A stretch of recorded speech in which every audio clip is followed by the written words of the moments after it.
How's it going, everybody? And welcome back to your favorite weekly horoscope, this time for November 22nd through the 28th of 2021. We're literally almost done with the year. I think the hardest part about being a horoscopic astrologer, if that's what you call it, is literally counting down every single day of the year and then realizing, oh, wow, this year has gone by really, really fast. But anyway, we're at the end of the year. This week, we have a lot of purging. We have a lot of getting rid of things. We have a lot of releasing to do. We have a lot of realizations to have. We have a lot going on this week. We have Sagittarius season starting, which means eclipse season starting. We just got off that that totally super awesome and great and easy and not crazy at all eclipse last week. And we're going to have the sun conjoin the south node as it goes into Sagittarius. Mercury's going to enter Sagittarius this week, conjoin the south node. And then we kind of end the week with the Mercury Cazimi. Whoops, wrong thing. I want to do this thing. Mercury Cazimi ending the week off with a lot of clarity on what's going to happen. And let's go ahead and just talk about it. We got a lot to go into. This week is very different from last week.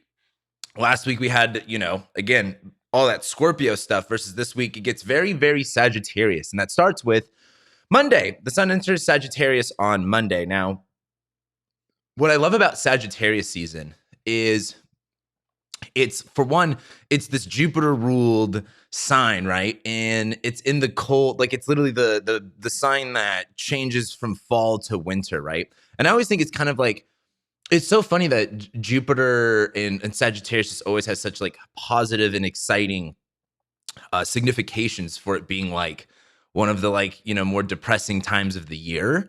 Yes, sure, it's holiday season, but something that I really think about with Sagittarius is really just about I kind of talked about this for a second in one of the last weeklies of fires and talking about stories and talking about mythology and how that can inspire us and give us hope, and how, staring at fire, looking at fires, telling campfire stories, and using it to kind of explain life. That's something that you kind of just did when it was cold out for eons and eons of time before the, recent past.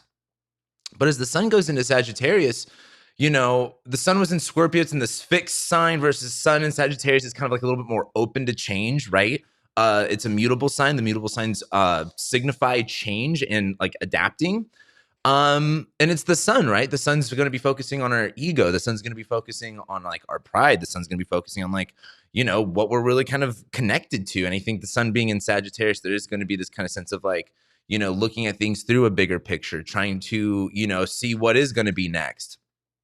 We're going to talk about that more here in a second, but really just on Monday, the only thing going on is the sun's going to ingress into Sagittarius. We start Sag season off, which is pretty exciting for the most part for if you're like a fire sign like me. But the moon's also just going to be kind of in Cancer and just kind of floating all day long. On Monday, the moon will be in a very long application applying to Venus and Mars, but it won't actually hit that until Tuesday. So while the moon's in Cancer, I just think the moon, we're in touch with our emotions. We're a little bit more, connected to how we feel. And I think as the sun's in Sag, there's this kind of sense of exploring our feelings, kind of feeling. Well, it's kind of like I would say with the moon in Cancer and the sun in Sagittarius, it's like that first 5 minutes, and when you start a road trip or you start an adventure where you're like, ooh, this feels really good. Or oh my God, we're doing this. This is exciting, right? Except this one's not that exciting. This is the sun on the south node. This is this is kind of when, not to get all sentimental or emotional, but have you ever just had to leave a part of your life and move on from something? And maybe in the midst of it all, you check out, you don't really pay attention to what's kind of going on because it's all so much. And it's not until those last moments where you're really walking away from something and you're really leaving something behind for the last time where you really go, wow, this is it. And you kind of feel it. That's kind of Monday. That's that moon in Cancer, sun. And this feeling's only going to kind of increase as the moon goes to Cancer. But I just think as the sun goes into Sagittarius, that there's this kind of sense of freedom, right? The sun in Scorpio is rigid. The sun in Scorpio does, it's not wanting to change. It's kind of cynical, versus the sun in Sagittarius is let's be grateful for what, something about Jupiter is about is about gratitude, right? And, when you talk about gratitude. Well, something I talk a lot about too is like, having gratitude when you don't have a lot of things. And I think the South Node being through Sagittarius, there's this kind of bittersweet, like, being grateful for what is gone, being grateful for what's being left behind, being grateful for the changes that have occurred. What's so interesting is we just got off of this total lunar eclipse in Taurus and Scorpio, right? But the nodes are still in Sagittarius and Gemini. So while we might have gotten a glimpse as to what the future has, this, like, we're still wrapping up what we're currently going through, right? Like, we haven't even started the next chapter. So I just think as the sun goes into Sagittarius, there's this kind of sense of like, okay, we can kind of start loosening up a little bit. But I think this is about like moving on, getting rid of stuff. And I just think as the moon's in Cancer, it's again that bittersweet feeling of wrapping everything up for the last time. And, that brings us into Tuesday. And on Tuesday, the sun is going to conjoin the South Node. But on Tuesday, the moon is going to be going opposite Venus, and then it will trine Mars, then it will trine Neptune. So I think that's just a lot of that feeling, multiplied almost on Tuesday. If not, the only difference I really see is, for one, the sun being on the South Node, where the South Node is just exhausting. The South Node is draining. The South Node is, what we got to leave behind. The South Node is purging a lot of things. And I want you to think, it's funny. I've on Patreon, where I do monthly horoscopes, I just talked about this 12 times. So I've had to, I feel like I'm repeating myself, even though this is going to be the first time you guys hear me say it. Like, you got to think the South Node has been going through Sagittarius since spring of 2020. Like, I know that sounds like 10 years ago, but there's this sense of like, the South Node is exhausting. The South Node kind of represents maybe what we need to get rid of. The South Node kind of represents what we need to handle. But the South Node is definitely like, you got to get rid of some shit. And it's been in Sagittarius. We've had maybe an expectation, a vision, an ideal that we've learned, like, doesn't always necessarily work. And we've really changed a lot of that, right? And I just think as the sun's on the South Node, it can be holding on to things this is why I love Scorpio and Sagittarius. Holding on to things gets really exhausting. Like, have you ever done the thing where, let me do this so you guys can actually see what I'm doing here. Have you ever done the thing where you go in between like a doorway and you put your arms up and you like put pressure as long as you can, and then when you take your arms back, your arms like lift up? Like, that's so Scorpio and like Sagittarius. So like hold it all together, and then once you let go, it's like, oh God, everything feels so much lighter, right? Everything feels so much better. And so, thinking of that in like a metaphysical sense, there is this sense of kind of letting go, and it's going to feel it's just like when you cry. Have you ever like cried, like not cried in a long time, and then you just like fucking cry, and you just immediately pass out, like sleep after a cry. Like, that's really the only benefit into crying, is like the sleep you get after it. That's what a lot of Tuesday looks like. And the thing is, the moon's going to be opposite Venus, right? So versus Monday is very like kind of just being like, yep, this is it. We're kind of wrapping it up, versus, the moon is going opposite Venus on Tuesday, where this is kind of like moon in Cancer saying, hey, I'm a little emotional right now. I'm a little sensitive. And Venus in Capricorn's kind of like, okay, well, this is the plan. This is the system. This is the structure. And I think as Venus is in Capricorn, like wanting to do things by a certain system, by a certain structure, that might not necessarily meet your needs. The moon's going to be in Cancer opposite Venus in Capricorn, where there's the sense of like, hey, well, I'll put it to you this way. One time I quit a job. I've walked out on like all of my jobs. There's a reason why I can only do this type of job. But anyway, I had this ultimatum where at the moment I did not want to continue working. I literally wanted to walk out, but my boss was like, hey, look, I get that you want to walk out, but like, I can't give you, I can't, recommend you for a hire if you walk out. But, at the time it was like a kind of like in the moment thing. And I was like, at the time it was like the longest job I had. So like, and I was like 19. So it just like really mattered. And I was like, I'm just going to walk out. Like, I'm not going to do another 2 weeks here if it's just going to be me suffering and be miserable. Like, some people might do that. And I was also 19 and I'm me. So I would just jump around and do whatever. But, it went against the rules, but I had needs. And that moon in Cancer, like, I was emotional. I was like, look, like I'm upset. I need to go do this rather than, and if that goes against what the plan is, like, then so be it. Right. And I think that moon in Cancer opposite Venus and Capricorn is like, sure, you might want to play by the rules, you might want to play by that certain system, but like, what do you need? You know what I mean? Like, what, that's the moon in Cancer. Like, what are you actually feeling? The problem is, though, the moon, after it goes opposite Venus, where there's this sense of kind of like, okay, let's, this is these are what my needs are. How do I apply myself into the system, or into the structure to receive those needs? The moon then trines Mars, right? So there is this kind of like, Mars in Scorpio is very incentivized to take actions on things that like Mars in Scorpio is very like, think of typical Scorpio people. Like, they're very silent until like they actually have to say something, and then they actually say it. Like, they're not like afraid to put it out there. Aries, to compare Scorpio versus, or to understand Scorpio, I like comparing it, of course, to Aries. Aries is much more like combustible. It's much more like sporadic, versus Scorpio is much more concentrated and fixated, right? I think as the moon trines Mars, there is this ability to like, hey, I can take action on this. I need to take action on this. Venus and Mars have been doing this kind of cool little sextile thing for a while, and they're still kind of doing it, and it's only going to kind of continue. And so Venus in Capricorn is like, hey, if there's a plan, if there's a system, I want to play that game. Mars in Scorpio is like, I'm willing to take action on that stuff as long as I feel it, though, as long as it's emotionally incentivizing. So I just think Tuesday is like doing what you got to do.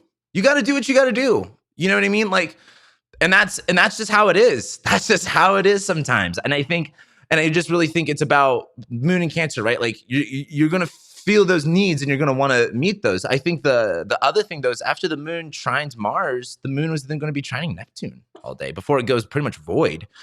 The thing is with that, there's two parts. There's two things to that. There's one thing I don't like about it, and that's like, the moon trining Mars in Scorpio, trining Neptune in Pisces. Like, you got to be really clear about the stories you're telling yourself, or the way that you're seeing things, right? Emotions oftentimes give us signals to like what's kind of going on, but oftentimes they're just more of like reactionary. They're not always like the most accurate signal of what's kind of going on. And I just think with the moon trining Mars and then trining Neptune is like, this is something I've just been saying, is like, just make sure you don't make up a story. Don't get too lost in the confusing part of it. If you feel yourself going over that, like, it's time to focus on something else. But the other thing, though, is this is the sun. The sun's still on the south node. Like, there's a lot of purging out. There's a lot of, like, again, and this is the thing with the moon in Cancer, opposite Venus, trining Mars, sun's on the south node. There's this like purging out on top of all of that. So when you have the moon in Cancer, trining Venus in Capricorn, it's kind of like almost like rehab.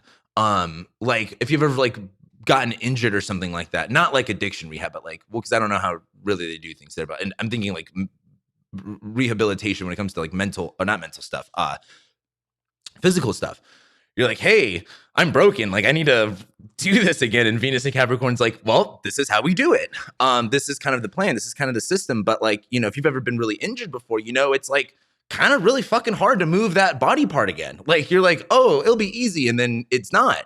You kind of have to relearn to do everything again. But there's this kind of, it can be really exhausting. Like, I remember when I first broke my leg, doing crutches for the first time when I was a kid. I had like a full leg cast too. God, the mental anguish that was of having to do crutches. But anyway, Tuesday just seems like, it's going to be exhausting. And I think the moon trining Neptune, that's what I really wanted to close on. I just think the moon's going to be trining Neptune. So there is this sense of like romanticism and idealism. And like I said, like, we're moving on from a lot of stuff, and it's okay to reminisce on that. You know what I mean? Like, the moon trining Neptune is like, again, if you're moving something behind, you're leaving something behind, like, don't be afraid to really, like, again, maybe even romanticize things that maybe at that moment weren't that great. But now that you look back on that, the past, like, that's the whole point. Like, there's so many negative things in life that you can always look back and like be able to laugh about, right? And I just think moon trining Neptune is very, like, it's in Cancer, like, like, it's good to reminisce on things. It's good to remember things and acknowledge things. So that's Tuesday. Let's go into Wednesday. As we go into Wednesday, then we have Mercury going into Sagittarius. If you're ready for long conversations that never end, the moon's going to go into Leo and trine Mercury if you want someone to talk about themselves all day long, and the moon's going to be opposite Saturn. You're going to be ready to hang up. So a few things here. First is Mercury is entering Sagittarius, right? So I like that because Mercury in Scorpio is a little bit of a sharp tongue, but Mercury, communication, our minds, what we're thinking about, our rationale, uh, is going into detriment, meaning Mercury doesn't operate all that well here. Mercury likes things very specific and clear, or very rationally thought out, versus Sagittarius is very idealistic. Sagittarius is very faithful. Sagittarius is very, hey, look at the big picture. And Mercury is like, what? Like, I don't really, huh? Like Mercury Sagittarius is like, bring it down to earth almost. But Mercury in Sagittarius, the way that we are going to be communicating, what we are going to be thinking about is our ideals. Like Mercury in Sagittarius is like, hey, like, what is the mythology behind the story? Like, you know what I mean? Like you could look at words on a piece of paper, and just think the Mercury part, right? Like this is the word, this is the grammatic part of it. And then you could look at the meaning behind the words. And I feel like that's a lot of what Sagittarius is really going to be. Like what's the message that's actually trying to get across? What's the story, right? And I think as Mercury goes into Sagittarius, for one, we're just going to be communicating a lot. People are going to be talking a lot more, probably going to get lost in your head a little bit more. Probably not going to be communicating things very clearly. Mercury's going to eventually square Neptune. And just with Mercury and Sagittarius, just don't expect things to be communicated clearly in the sense of like, and not just like, oh, there's a misunderstanding, but like someone might be like communicating like, well, like Mercury and Sagittarius is exaggerating things. Mercury and Sagittarius is blowing things out of proportion. Mercury and Sagittarius too is like trying to well, in I have a new episode of The Delineation coming out this week.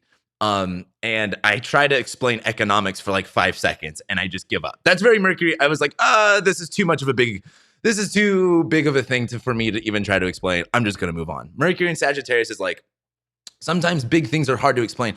It's hard to have a nuanced conversation when you know, it's such a, like Mercury and Sagittarius is like, yeah, it's so Mercury and Sagittarius is like trying to get someone to have a very to answer a question about, you know, something that deserves a nuanced conversation about, but only in like a small amount of time.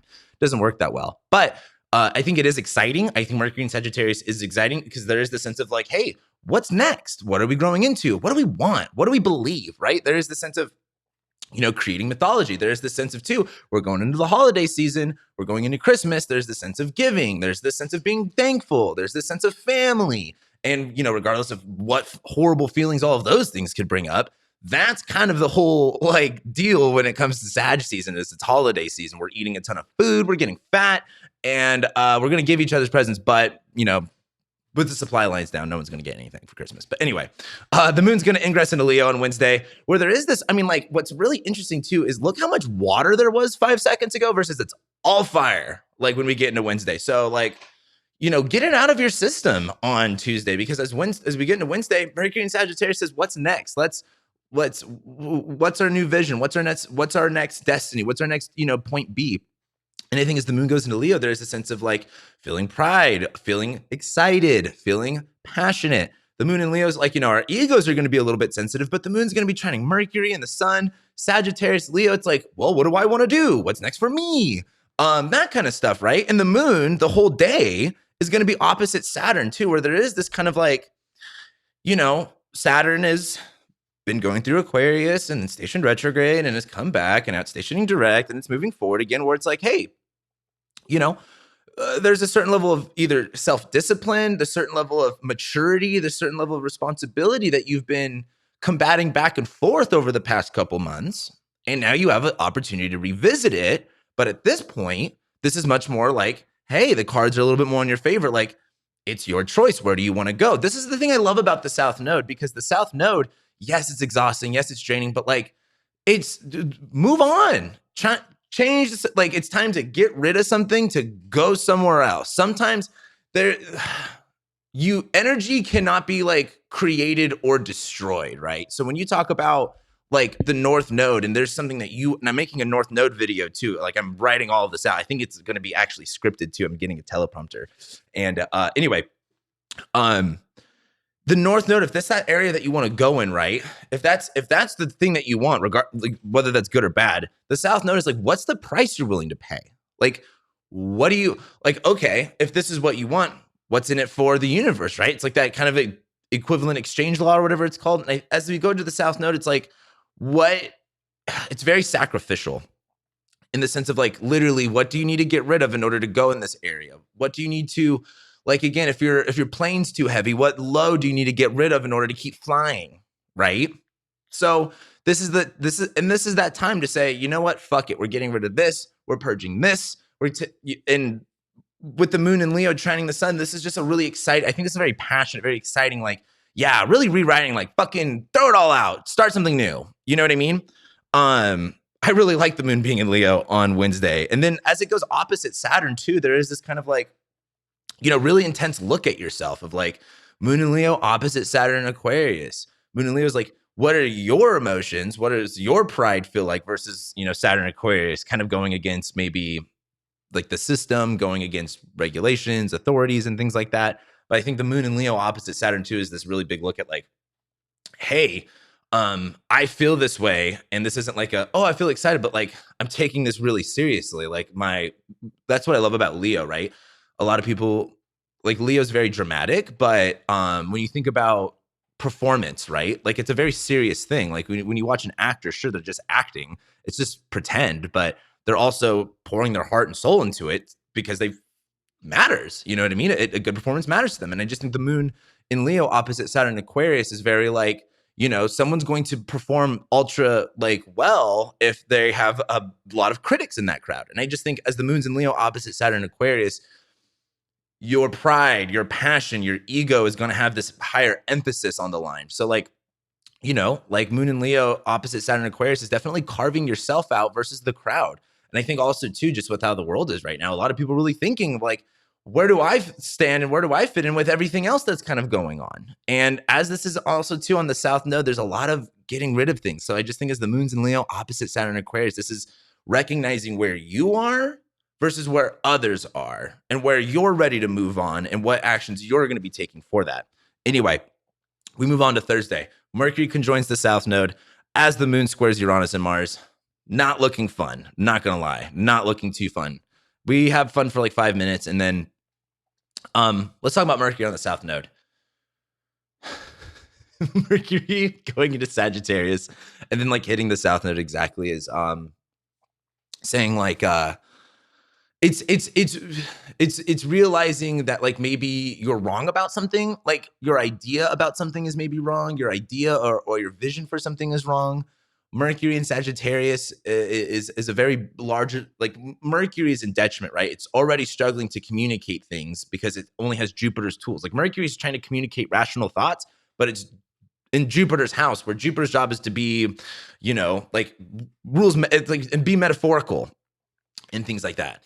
And so like Mercury doesn't know how to bring those two together. And as Mercury's kind of in the South Node, there's this kind of like, for one, you don't always have to bring things, like things don't always have to make sense. Things don't always have to be rational. Things don't always have to be, even idealistic. And I think as Mercury conjoins the South Node, there is this kind of like, yeah, maybe I was wrong about that. Or yeah, maybe this isn't what I thought it was. Maybe this is something different. I feel like Mercury in detriment isn't necessarily like uncomfortable with being wrong because it's for example, like Venus and Scorpio.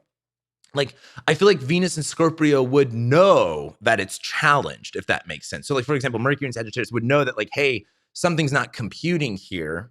Like, let me be open-minded to what I could see is wrong. And I just think as Mercury goes in the South Node, we're changing our minds about things, changing our opinions about things, changing our ideals, changing our vision, changing what we believe in. Also, this is just Sagittarius season. I think it's just time to be like, honestly, like I said, it's going to be a pretty fucking hard winter. And it's going to be like, in my opinion, your job is to, I don't want to say your job is to remain positive because it's not going to be bad for everybody.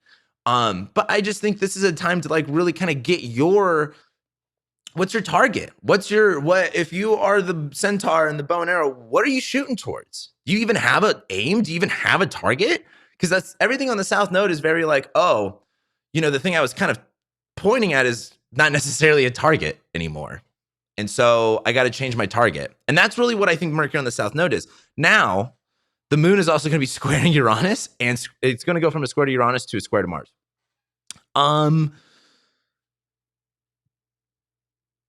Being wrong isn't always fun. And I think it's a bit squares Uranus. taking gambles or taking risks based off that ego isn't necessarily going to play in your favor. And I also think the moon in Leo squaring Mars and Scorpio is like, for example, you don't know what you don't know, and you can't beat yourself up for doing something wrong. And I think as the moon squaring Uranus is like, God, I mean, the only thing I could really think of is like just doing something like, have you ever like done something for the first time and you just didn't know what you were doing, and you fucked something up, and it really just, and then like maybe you were with people and they like criticized you and you were like, you stupid, like, you know what I mean? Like that's very like this, like, and the moon's going to be squaring Mars all day. Like, if someone's going to correct you on something, like you can't take that criticism personally. Like you just can't. I think the moon squaring Uranus is like, if you decide to go out on a ledge and, be like, oh, I'm going to be this guy. Like, have you ever seen those videos of like the dudes in like the Ford Mustangs? Like it's only Mustang videos I see this, where it's like, they'll like pull out and they'll like slam on the throttle and they'll try to drift out, and then they just like wrap their car around a telephone pole immediately. You play stupid games, you're going to win stupid prizes. That's a lot of Thursday. So I think with Mercury on the South Node, you may not just wake up on Thursday and be like, oh, I'm wrong, I'm going to change my direction. You might kind of get slapped with a little bit of like, you might play a stupid game and win a stupid prize where you go, oh, maybe that isn't the best idea. Oftentimes the universe gives us like, when you see something like this, it's like Mercury on the South Node. Oh, we're going to change our beliefs and our vision of things. And it's not like, for some of us, maybe we just wake up and feel that way. But for a lot of you, life's going to give you the reason. You're going to go, oh, this happened, so now I should actually change my beliefs, because it's going to be very clear. So I think don't play stupid games. You're going to win stupid prizes. Also, too, if you get like, criticized or someone's trying to like correct you and help you, like you can't take it personally. It's just business. But Mercury on the South Node, it's time to learn. It's time to say, hey, maybe I don't know what I'm doing. Hey, maybe I don't know how to drift this Mustang out of a parking lot. You know what I'm saying? Then we get to Friday. The moon's going to go opposite Jupiter, then go into Virgo. Not really that crazy of a day. I do like the moon going opposite Jupiter, though, for the most part, because there is this sense of like, the moon in Leo opposite Saturn Aquarius is definitely like, who do I disagree with and where do I stand opposed to people? Versus the moon in Leo versus opposite Jupiter and Aquarius is like, those might be true, but I still have to integrate myself into society. So how will I do that on my own terms, right? And as the moon leaves that square to Mars, it's going to square to Mars and then go to opposite Jupiter. There is the sense of like, hey, you might get a little criticized. There might be a little bit of bumping shoulders a little bit, but as the moon goes opposite Jupiter, this is like, all right, where are you willing to kind of bring things together? Where are you not willing to bring things together? Moon opposite Saturn is like, what separates us? What defines us? Why are you on that side? Why am I on this side? Versus moon and Leo opposite Jupiter and Aquarius is very like, hey, I feel this way and I want those feelings respected, but I also have to integrate myself with everybody. How are we going to do it? And that's a lot of what Friday, I think, is. And then once the moon moves into Virgo later on Friday night, you know what I say about the moon in Virgo, getting organized, getting super specific with everything, kind of getting our shit together. Once the moon goes into Virgo, though, well, that's pretty much just what Friday is just the moon going into Virgo and then not really doing anything. Let's actually talk about Saturday, because on Saturday, the moon, after it enters Virgo, will then square Mercury. So here's the thing with that. Sagittarius squaring Virgo it's like the classic, like, have you ever like an atheist and like a priest talking? Like, it's a conversation that's going to go nowhere. Atheist is like, like, have you guys seen those memes that's like atheists be like, oh no, science and facts are haunting my house? Or I pray to science and facts. That's what the atheist is going to say every time. And then the religious person is going to say, just give it to God. So there's this, again, what's funny about this square is that the square in astrology, so like, for example, the square of Venus and Cancer, of Libra and Cancer, those planets don't necessarily oppose each other in any way. In fact, they both are comfortable in the sign of Taurus, versus Mercury and Jupiter are literally the opposite planet. In fact, It's something I talked about too. One of my last weekly horoscopes about Rhetorius, and talking about how Mercury is all about, rationale, and Jupiter is all about abundance, and like rational thought literally goes against abundance, and abundance literally goes against rational thought. So there's this like sense of things not really meshing together. And so the moon's going to be in Virgo, right? Our emotions are really like focused on the details, we're really focused on the specific things. We're really like, hey, like I need to touch everything just to feel comfortable. I need to be in control over every little thing just to feel comfortable. And it's going to square Mercury and Sagittarius, where like I said, Mercury and Sagittarius can't communicate like it's communicating these bigger metaphysical things, and the moon in Virgo is like, what? Like, what are you saying? Be specific. This is too big. And I mean, like, also look, Mercury is like super combust. And so like the problem with Saturday is if you're looking to understand the specifics and the details, like, how I just said, like mapping out your vision, mapping out like what's next for you, looking at your next target. If you're expecting to like go, oh, this isn't my target anymore, move on to my next target. If you're just thinking you're just going to find it immediately, you're in trouble. You're going to have to really look a little bit better. And I just think as the moon is squaring Mercury, there's this sense of, maybe trying to dial in your scope, trying to get things specific, and it's not going to hit. It's not going to hit. There is this like mental anguish, this mental frustration about Saturday of just not getting the specifics, not like, things not adding up, things not working the way that you thought. Mercury's in Sagittarius. You're just like trying to focus on the bigger. It's like, have you ever been like, it's like window shopping? You're like, oh, this looks so nice. And then like, when you're in pretend land, everything could be like, you can afford everything. And then you get to reality. You're like, oh, I can't afford that. Anyway, I just think the moon squaring Mercury is just, I think we're going to make us feel comfortable, right? The moon, we're going to feel like we're going to need to have everything in order and be very specific and have control of everything. But the moon's going to be squaring Mercury all day, where Mercury is in Sagittarius is like, well, nothing's in order. Nothing's in the right spot. Everything is mislabeled. And I'm leaving. So it's like, so just I would expect Saturday to like, if you're trying to have all these plans and you want them to go perfectly, they're not. Just go with the flow, really, on Saturday. Even though that might be a little bit hard. And then the next thing is really on Sunday. This is really how we close the week. Sunday, Mercury Cazimi, moon shining Venus opposite Neptune. That's really not that big of a deal. But the Mercury Cazimi is because, we have the Mercury Cazimis and fire signs now. And, this one is pretty much still on the South Node. I mean, it's still bringing up all of those themes. And, this is also wrapping up. I mean, like these eclipses have been ruled by Mercury too.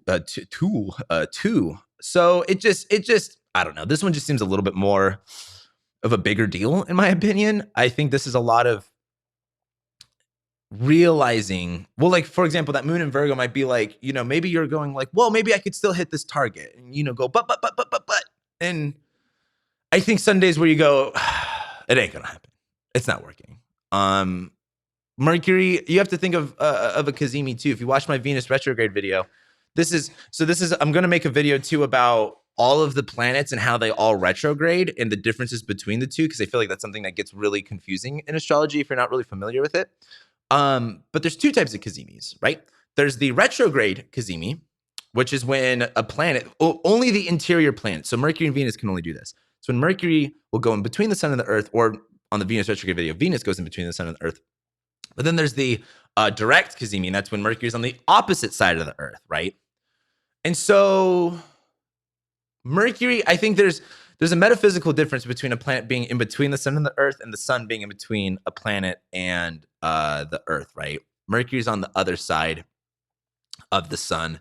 There is this sense of Mercury being on a mission, Mercury, going on an adventure almost, versus like Mercury retrograde Cazimi is so like whoa, like it all makes sense, or now I understand what's changing. Versus Mercury Cazimi on the outside is like, okay, now that we've gotten this all wrapped up, now it's time to push forward even more, right? Like Mercury being morning stars, building up an understanding, building up a clarity, versus this is the clarity. Then once Mercury starts to move forward, like it's doing the damn thing. And I think as this Mercury Cazimi happens though, like on the South Node, I think this is kind of like that, like surrendering to like, hey, change of plans. Hey, that's not the right direction. Hey, what, are you just going to keep going? You know what I mean? This is South Node and Sagittarius. Don't be afraid to change your beliefs. Like, this North Node is in Gemini, South Node is in Sagittarius. We're wrapping all that up. What have you learned? What have you seen? What is the way we have it, especially here in America? We have such an idealistic way of seeing this world. We're so privileged to where we don't have to see the actual horrors of this world. And people are going to be like, Cameron, we suffer here in America too. Yes, we do. But also, we're so fucking privileged here that we could just ignore so much stuff. But, when you just think about the North Node and Gemini, what have you been seeing? What have you been realizing? What have you been questioning? And I think it's the South Node and Sagittarius, seeing things through a certain ideal, or just even being hopeful on a certain subject, on a certain belief. It just isn't going to work. And I think this Mercury Cazimi is not being afraid to kind of let that go. And again, just surrendering to that process of like, you know what? I don't see it this way anymore. And you got to think of what Sagittarius rules in your house too, or in your house, in your chart, what house it rules in your chart, right? But the moon's going to be in Virgo. It's going to be trining Venus. So there is this sense of like, tinkering with things. I mean, Venus is in Capricorn, right? So like we want to do things we want to have a plan. We want to have a system. We want to, play by the rules. And I think as the moon's in Virgo, trining Venus, it's like, well, being able to change my vision gives me this ability to like line everything up the way that I want to. I just think the moon's going to trine Venus and then go opposite Neptune, where it's like, okay, calm down. Where it's like, well, you're going to get, I think this is like a realizing of what needs to change. And then this is also that same, well, it's like when you've gotten to a point where you actually let go of something, your mind gets flooded with that sense of like, okay, now I get to create what's next for me. Now I get to go, it's like once you actually accept you're moving on from something, then you go, okay, what's next? And you start getting all the creative, fun juices going on in your head. That's what Sunday is. The moon's going to go trine Venus, what's funny is we're going to try to be like, oh, this is what we want. And then like Venus is going to go retrograde. That's not going to work either. But anyway, we're going to feel really good about it, at least for this moment. But the moon's going to go opposite Neptune, trine Venus, like, being creative, like idealizing what can be next for you, like getting those creative, fun juices flowing, I think is good for this. I just think it takes actually surrendering and being like, all right, this is changing. I'm getting rid of this. This is what we're moving on from. And then this is also a starting point too. That's what a Cazimi is a starting point. We are starting a new journey. We are starting a new mission. We are going on an adventure, but it's South Node and Sagittarius. It's kind of like, well, change of plans. We're going to take a different route. We're going to go this way instead. We're going to go here instead. So it's not really what the plan had in store, but it's what we're doing anyway. I just think it takes a lot of kind of like getting to a point where you go, well, it's kind of like, in the movie trope, in the movies where someone's like hiking and hiking and hiking. And they're like, we're lost. And someone's like, no, we're not. I know where we're at. And then this is the point where you go, yeah, we're lost. Let's start head backwards. And not just backwards, like, you're lost and you did the wrong thing. You have to retrace your steps. It's just more of like accepting the fact that maybe the way that you were going wasn't the right way. Or maybe what you thought was and it's not even that you're going the wrong way, but maybe what you thought was there wasn't, right? Maybe you made that up. We do that. And you go, oh, maybe this doesn't actually meet my expectations. Maybe I should, like, again, Sagittarius is so fun and rosy and everything's so good. And then it's like you get there and it's not as good as you thought it was. That could be also this. And you kind of go, oh, now I see it differently. The moon's going to be opposite Neptune. It's going to be trining Venus, where again, like kind of getting really in touch with like, how we kind of think or what we're kind of feeling, what we kind of enjoy. Anyway. And that brings us to next week. Mars trine Neptune. I kind of love that. And I also don't, because I think a lot of people are going to be taking a lot of actions based off of made up stories and what they think that they see. Venus will sextile Neptune. That's a little sextile. Asterisk, it's a little small, but then we get the total solar eclipse in Sagittarius. A lot of this is about wrapping stuff up, right? And I think this Mercury Cazimi is the realization versus next week's total solar eclipse in Sagittarius is kind of like a dramatic goodbye, a dramatic whoosh off. And that's what I got going on for you guys this week. It's been an interesting little 2 weeks, and I think this week's going to be also really interesting because, again, we just have so much going on in December and January. January, I cannot emphasize this enough. January is going to feel like 1 year in itself, But then by the time we get to March, like January through March is 1 year, and then like March through the rest of the year is like actually 2022. But like just there's so many things that happen in January that are so different from right now that a lot of the context just sets right now.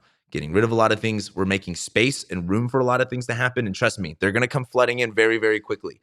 But that's not really going to be happening till January. So it's just one of those things of just, be patient. Things are going to happen. Anyway, I love you guys so much. Thank you guys so much for being here and supporting me. I truly love and appreciate every single one of you guys. I'll be seeing you next week.